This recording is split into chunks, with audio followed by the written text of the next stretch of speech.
So this is our stoma, either ileostomy or colostomy simulation task. So as you guys know, colostomy and ileostomy, they're used for diversion or for permanent use when somebody can't have their intestinal continuity. So we start out by creating a defect, probably a dime or a nickel-sized defect through the skin and through the layers of the pig wall. You don't want to create that defect too deep. And then you bring up a cut end of the bowel. This is an end ileostomy, basically, since we're using a small bowel of the pig. And basically, what you want to do is you want to brook it, meaning you want to evert the edges, so it's like a spout. Okay, and you do that by taking a full thickness full thickness bite through the edge of the cut edge of the bowel, followed by a seromuscular bite several centimeters down, depending on how much you want to evert it. The further you go down, the more it will evert. And what you want to do is to do that for the 4 quadrants, 3 to 4, depending on quadrants. You put these brooking stitches, we call them B-R-O-O-K-E stitches. Okay, and once you place them in, you then tie them down. And when you tie down the knots on a stoma, it's very important to go parallel and flat to the skin when you tie them down. You don't want to go across the skin, and this will make sure that the bowel that's been brooked, meaning the suture, the where it's been held, will further down will come up to the surface to really evert it. And then you put these what we call the tweener stitches, and these are simple sutures, meaning you take a full thickness of the edge of the bowel, and instead of putting an additional brook stitch, that seromuscular stitch, you just go straight across and sew on the skin. And you typically do not go through the skin itself. You actually sew to the dermis. You don't go through the epidermis. Okay? And so these can be tied with each bite, or they can be laid down and then tied all at once. But you typically start by tying the brooked ends first. All right.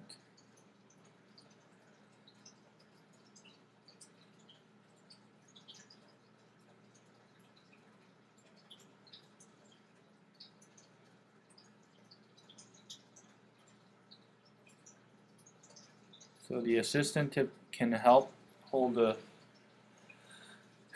suture up so that it exposes the edge of the bowel, exposes, excuse me, the hole, and then sew through the dermis, and then you tie. Again, that needle needs to be protected. Do not tie with the needle on the clamp unprotected. Okay, that is a big, big no-no.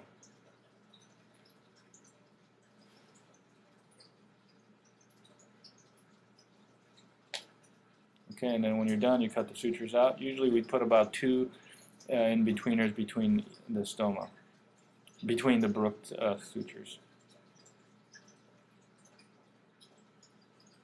So that's an end stoma, end ileostomy in this case. The next we'll go on to make a loop ileostomy. Okay, and again you'll create a nickel or a dime size incision in the skin, and then create the same defect in the wall. This is the model we use through the side of, use a side of pork. Create the hole. Use a Babcock to bring up a loop of the small bowel. Then use a Kelly or a mosquito clamp to hold it in place, and then you're going to create a enterotomy on the side of the bowel.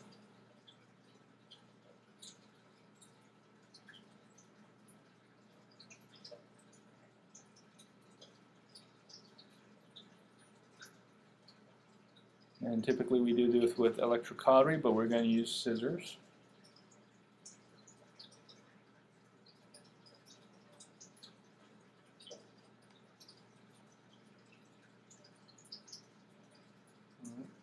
So cut the anti-mesenteric aspect of the bowel. You want to leave a little bit of bowel on the the edge of the mesenteric for sure, and the mesenteric side obviously should not be violated. And then you start by putting the Brook stitches on the afferent limb. Afferent limb is the limb where where you're going to be draining the food and everything that you eat from the stomach and goes through the small intestine. Efferent limb is the devitalized limb. Okay. And you take a full thickness bite, and then take a seromuscular bite of a few centimeters to several centimeters down the bowel, so that you can evert it, and then you go through this the skin again. And the assistant here seems to be sabotaging the effort rather than helping out.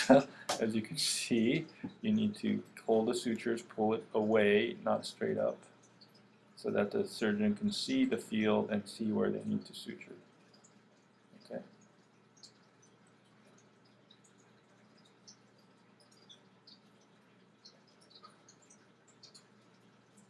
Go through the dermis, and then now you have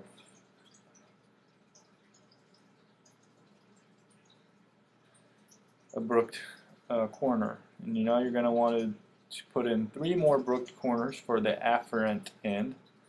The efferent end, the devitalized or the defunctionalized end, does not typically need to be brooked, although sometimes we do brook it less,